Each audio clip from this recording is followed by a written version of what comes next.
इनका नाम है डॉक्टर बी डी शर्मा। इन्होंने देश के लिए भी सेवा दिए हैं। इनका पिताजी भी देश की सेवा करते हुए अपने देश के लिए सरहद पर प्राण को न्यौछावर कर दिए थे। ड्यूटी के दौरान युद्ध लड़ते हुए यानी शहीद हो चुके बी डी शर्मा किस पार्टी से चुनाव लड़ेंगे? आप तो देखिए डॉक्टर बनकर ही लोगों का सेवा दे ही रहे थे, लेकिन राजनीतिक में आना क्या मजबूरी पड़ गया? लड़ेगा वही तो हारेगा या जीतेगा। तो हम लड़ जीतने के लिए आ रहे हैं, हारने की तो बात ही नहीं कर रहे हैं। और ये हम तो सब पार्टी का यही दावा है। बिहार के गया जिला में हूँ और गया जिला में हमारे साथ चर्चित डॉक्टर बी डी शर्मा है। चलिए इनसे खास इंटरव्यू करेंगे और सबसे पहले इस चैनल में जुड़ने के लिए आपका स्वागत है। बहुत बहुत धन्यवाद। लोगों का सवाल ये रहता है कि आप ज़्यादातर देखा जाए तो डॉक्टर के नाते यानी डॉक्टर को ही सेवा जो लोगों वो होते हैं उनका सेवा करते हैं और ऐसा देखा जा रहा है कि आजकल का समय में डॉक्टर होने के नाते बिजनेस के लाइन में ज़्यादा बना दिए। इसके बारे में आप क्या कहना चाहते हैं? देखिए, डॉक्टर एक सेवा भाव है। हाँ। ये कोई पेशा नहीं है, ये सेवा भाव है। और जिस दिन आप डॉक्टर जब आप इस चेयर पे बैठते हैं, उसको अगर बिज़नेस के रूप में आप बैठते हैं, तो बिज़नेस आप करिएगा। और अगर आप सेवा भाव के रूप में करते हैं, तो सेवा भाव करिएगा। मेरा एक ही मानना है कि डॉक्टर को हम गया में कई डॉक्टरों से खास इंटरव्यू किए हैं। सभी लोग कैमरा पर यही बोलते हैं, लेकिन यहाँ पे मरीज आता है तो बिज़नेस जैसा ही सोचते हैं और बिज़नेस जैसा ही काम करते हैं। आप पता कर लीजिए, गूगल सर्च कर लीजिए, डॉक्टर बी डी शर्मा गया डालिए, तो वो पता चल जाएगा कि हम कितनी चीज़ें करते हैं। और मेरे चैम्बर के बाहर जब आप निकलिएगा, तो बहुत सारी ऐसी चीज़ें हैं, जो आपको यूनिक लगेगा। पूरा बिहार में ऐसा चैम्बर के बाहर आपको दिखेगा नहीं। आप एक बार उसको अगर शूट कर रहे हैं, तो उसको ज़रूर शूट करिए और देखिए, हम सेवा भाव से बैठे हुए हैं। और पूरा सभी लोगों से आप पता कर लीजिए, तो हम जब से हम आए हैं, तो लोगों को हमने सेवा ही भाव से काम किया है। डॉक्टर बी डी शर्मा का जीवनी कब से स्टार्ट हुआ है? मेरा जीवनी डॉक्टरी पेशा का तो 2020 से हमने ये बच्चों का अस्पताल मैंने चालू किया। और इसके पहले मैं मध्य प्रदेश में था एज ए मेडिकल ऑफिसर, जिला अस्पताल दमोह। और मेरा MBBS Shyam Shah medical college Rewa Madhya Pradesh से है।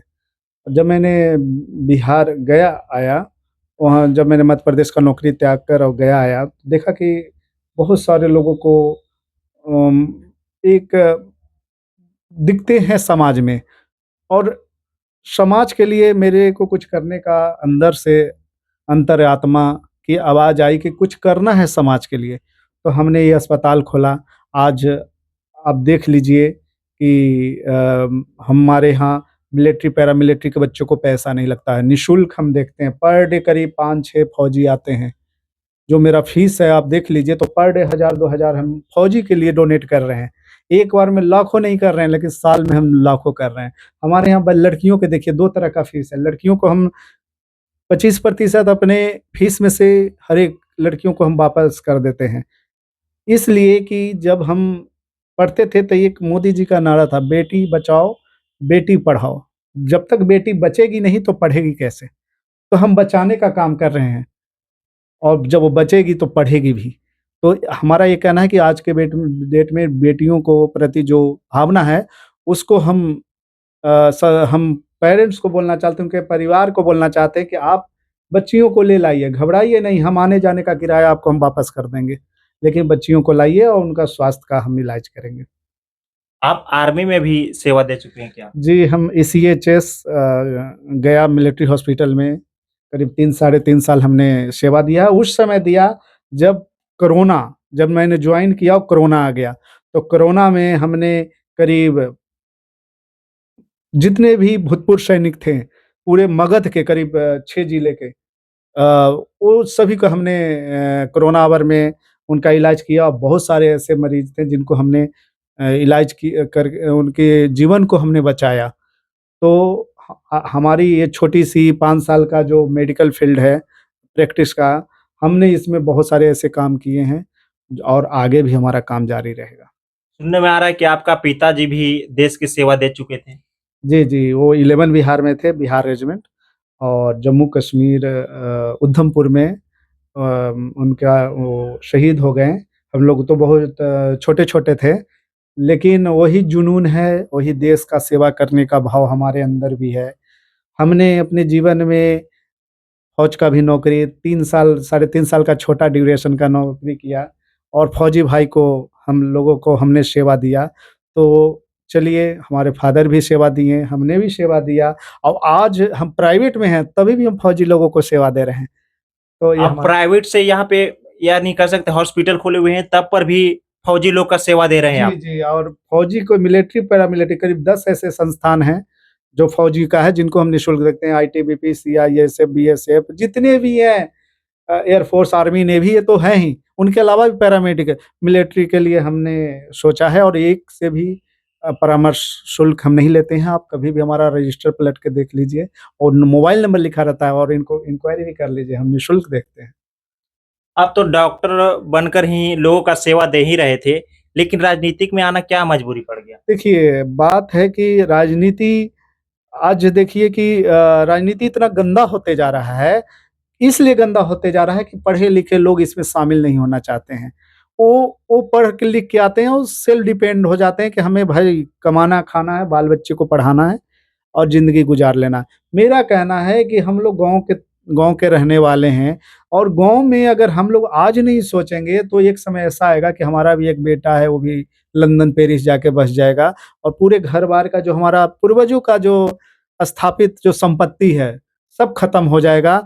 हमने ये सोच के साथ आया कि हम अपने गाँव को मजबूत करेंगे, अपने क्षेत्र को मजबूत करेंगे, अपने अपने जहाँ हम पैदा लिए हैं, वो वहाँ उनको मजबूत करेंगे और जब हम मजबूत करेंगे, वहाँ पर रोज़गार का साधन होगा, सिंचाई का साधन होगा, अ, शिक्षा का साधन होगा, तो निश्चित ही हमें लगता है कि हमारा पूर्वज का जो बनाया हुआ संपत्ति है, हमारे आगे आने वाला जनरेशन भी उस पे ध्यान देगा। नहीं तो एक-एक करके आप देख लीजिए, हर गाँव में 5 साल पे एक परिवार खत्म हो जाता है, मतलब यहाँ से बेच-बाच के चले जाते हैं। तो हम वो पलायन को रोकना चाहते हैं। जब तक हम लोग नहीं आएँगे, तब तक कोई सोचने वाला नहीं है। हम लोग पैसे कमाने के लिए नहीं आ रहे हैं, हम लोग व्यवस्था सुधारने के लिए आ रहे हैं। 2024 का जो 2025 का जो विधानसभा चुनाव होने जा रहा है, उसमें आप मने किस चीज़ पर यहाँ पे मने सेवा करना चाह रहे हैं? देखिए, मेरा एक ही उसूल है, रोड, नली-गली तो सब लोग बनाते हैं। वो तो बनेगा, चाहे विधायक फंड से बने, सांसद फंड से बने, जिला परिषद, मुखिया, सरपंच जो भी बनाए, वो तो बनाएगा, वो फंड आएगा, बनेगा। मेरा 3 एस पे काम करेंगे। पहला, स्वास्थ्य। हम स्वस्थ रहेंगे, तभी हम शिक्षित भी हो पाएँगे। तन स्वस्थ रहेगा, मन स्वस्थ रहेगा, तब हम पढ़ाई पे ध्यान देंगे। तो पहला स्वास्थ्य, दूसरा शिक्षा और हम अपने बिरादरी को हमने किसान भाइयों को बचाने के लिए, क्योंकि हम हमारे पूर्वज भी किसान थे, तो हम किसान भाइयों को भी एक समुचित व्यवस्था देंगे सिंचाई का और उनको सशक्त बनाने का काम करेंगे और वही सिंचाई उनको जीवन को सँभालने का काम करेगा। हम स्वास्थ्य, शिक्षा और सिंचाई पे काम करेंगे। डॉक्टर बीडी शर्मा किस पार्टी से चुनाव लड़ेंगे? देखिए, हम तो जनस्वराज के प्रदेश युवा उपाध्यक्ष हैं, तो हम अपनी पार्टी से ही चुनाव लड़ेंगे और पार्टी अगर हम पर भरोसा करती है, तो निश्चित ही हम पूरे मजबूती के साथ अपना काम करेंगे और अपने घर से चुनाव लड़ेंगे। हम अप कौन-सा विधानसभा तो क्षेत्र? हमारा घर तो टेकारी है, टेकारी विधानसभा। अपने घर को छोड़ के हम दूसरे घर को मजबूत नहीं करेंगे। हम जब भी आएँगे, लड़े चुनाव या नहीं लड़ेंगे, लड़ेंगे तो टेकारी विधानसभा से।